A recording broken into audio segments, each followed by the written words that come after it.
This is a video on looking for pieces of sterling that are often overlooked. This one I just bought yesterday for $7.50. Now, I'll have to pull this rim off to find out, but I think I probably did okay.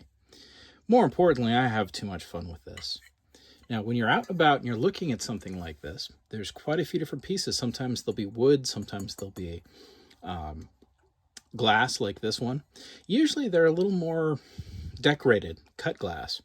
But the thing that gets me excited, let me see if I can show it to you here, is this sort of black modeling, which when I see that, I've seen that on plate a little bit, but most of the time I just see that on sterling.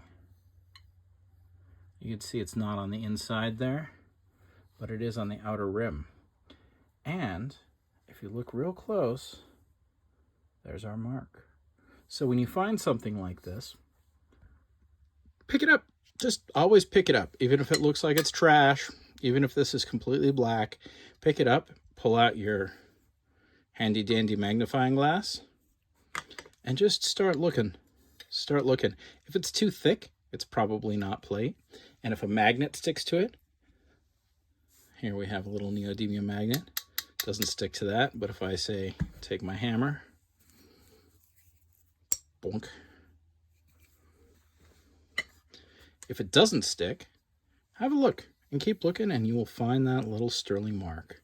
And you'll very frequently get yourself a nice piece of sterling for very little money.